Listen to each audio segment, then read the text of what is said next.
It's officially over for Vlad, man. Vlad, at one point, Vlad had the biggest show in town. Everybody was showing up to Vlad TV to be a part of Vlad TV, even though he would ask you all kinds of crazy questions. Now, you didn't have to answer them, but you would answer them anyway. And a lot of people would get in trouble. People was getting unalive when he leave his show. People was getting arrested. And Vlad was making money all the way to the bank, right? Questions that he would ask black people, he didn't ask when he had some of the mob members and people stuff on there. He never had none of his people on there to ask crazy questions about the industry and stuff like that. So Vlad rubbed a lot of people the wrong way. But he was the biggest show in town for a very long time, and he was making money.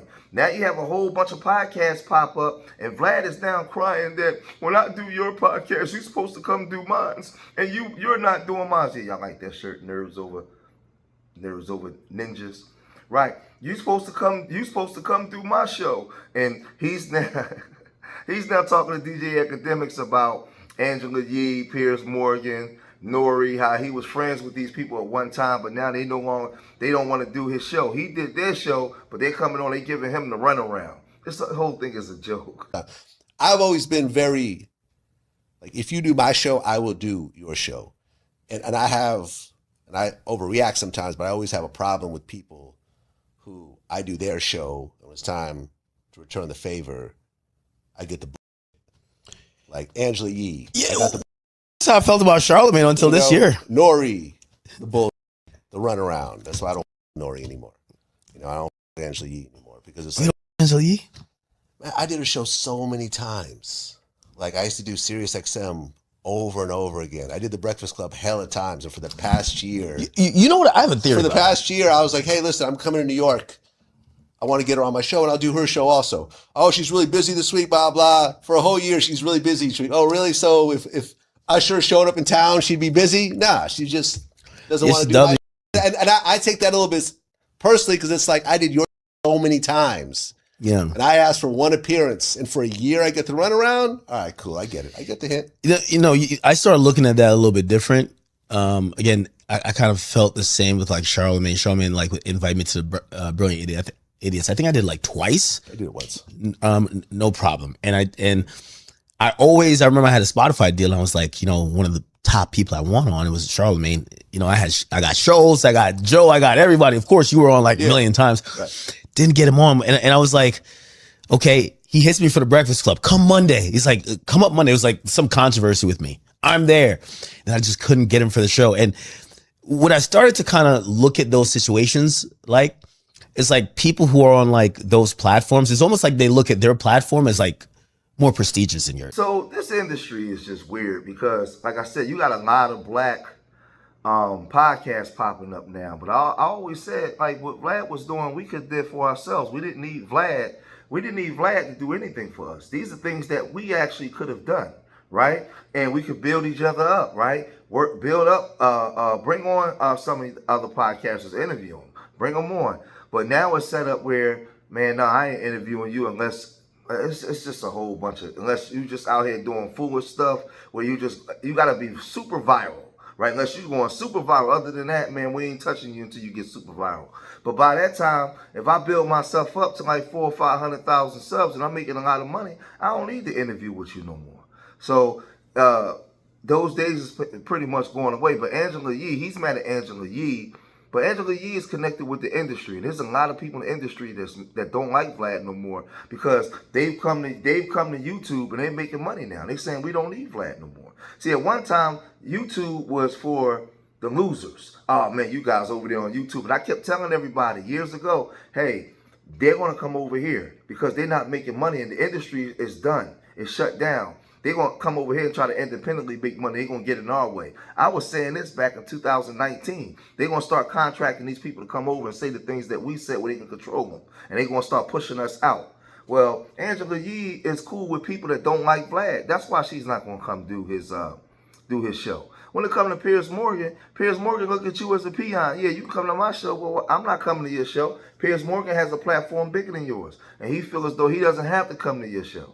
But he's on there talking and telling DJ Vlad, because he always running his mouth when somebody don't want to do something with him. Yeah, you're lucky to come to the Breakfast Club, but like me showing up to your podcast, I got way more important things to do. I don't play that. Charlemagne has been on my podcast a bunch of times. Envy has been on my podcast multiple times. And now Jess Hilarious has been on my podcast as well. Like, I expect payback, across the board. Now, it doesn't, this is why I stopped doing Piers Morgan. Like, if you remember, I used to be on Piers Morgan all the time. And then it was like, hey, I'm trying to get Piers. He's really busy right now. Piers is going to hit you. Yeah, next month, check back with us. Next month comes around. Oh, he just got in that operation, blah, blah, blah. Wait, so even with Piers, you were trying to do the reciprocal thing. But then it's like, Piers wants to be back on the show tomorrow. Can you change your... Yeah. And with Piers, it's like they got to send the van, and I got to change my schedule, and I got to go in the van, and I got to wait, and so forth. And after doing a show, 4 or 5 times, and I would show out on the show. Remember me and... you got into Busby. You got into a damn screaming match on his show, on his platform, which went super viral. I heard Jay-Z loved it and everything else like that. But every time I asked, I would always get the runaround. But then they would come back and ask again to have me on the show. And I'm just like, I'm not doing a show anymore. Like honestly, I'm not going to say Piers, Morgan, but I'm saying you can't keep getting people on your show, and they have big platforms as well. And I seen you do Breakfast Club when you're in New York, but you never do my show. Well, I'm going to stop doing your show. Yeah, it's a thing where to them there's a hierarchy when it comes to platform. Well, they kind of look at themselves. It's like that, bro. All that. I don't care who you are.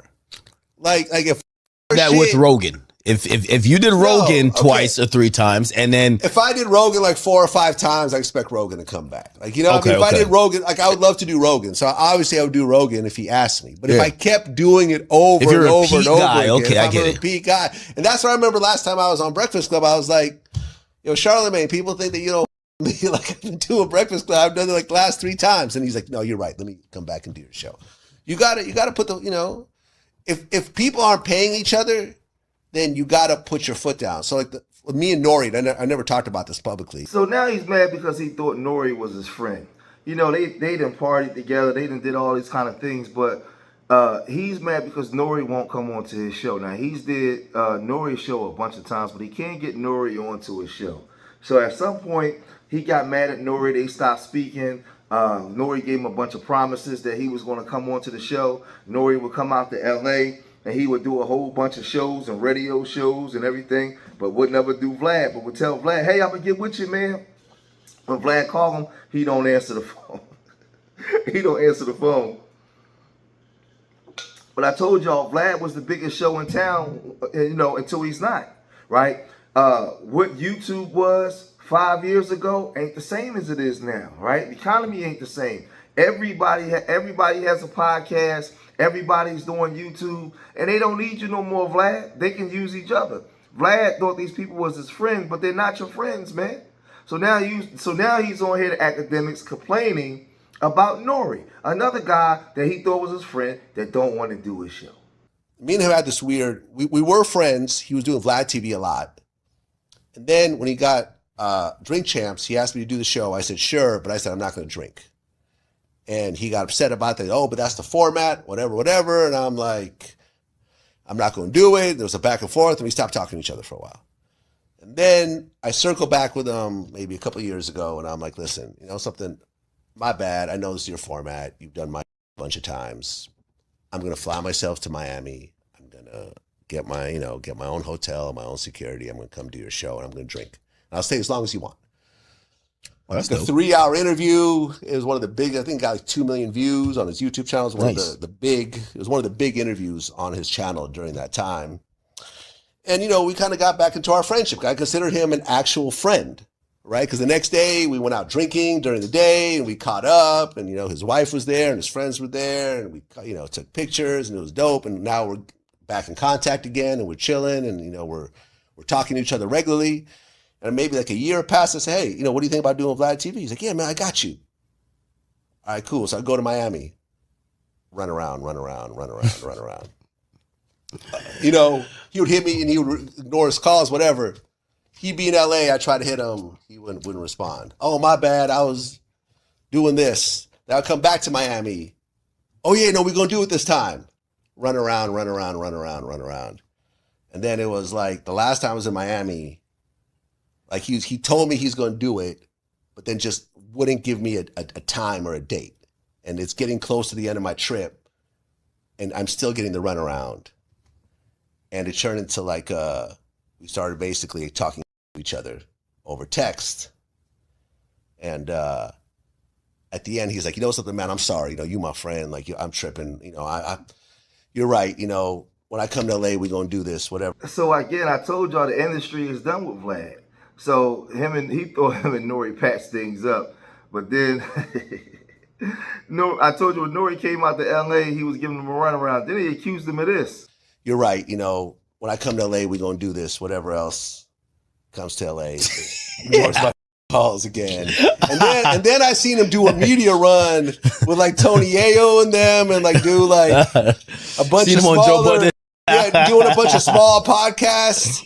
And I was like, man, this, bro, this dude. And me and him, we got into a big back and forth. Yeah. And it was like, he was like, call me the N-word. I know you want to. And I'm like, what are you talking about, bro? I got more black kids than you do. You know what I'm saying? I'm like, that's the best you got. He goes, oh, you racist. You don't own me. I said, we don't own each other. I did your show. You know, I flew out, did your on my own dime. I'm already in your city. I'm just asking you to show up. You told me you would do it. And now you give me that around. So anyone doing N.O.R.E show, just know that when it comes to return the favor, he's not going to do it. You know? Yeah. You know, start charging N.O.R.E to do champs from now on. Because know that when it comes, you know, in return, he's going to through you. N.O.R.E's about N.O.R.E. You know, his word don't mean he's a snake. That's the way I look at it. I don't N.O.R.E anymore.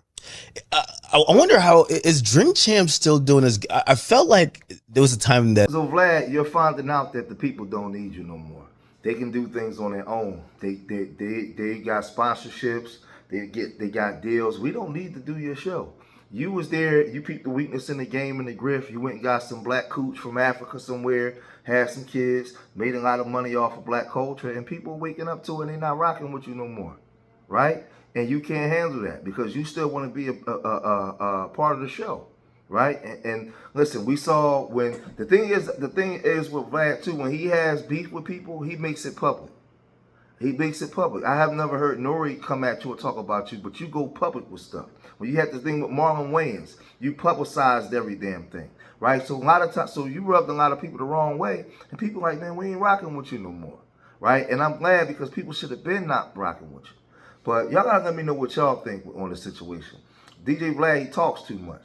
But if you made it this far in the video, hit that like button, subscribe to Street Media TV, leave your comments in the comment section. Remember, I love y'all. Till the next time, peace.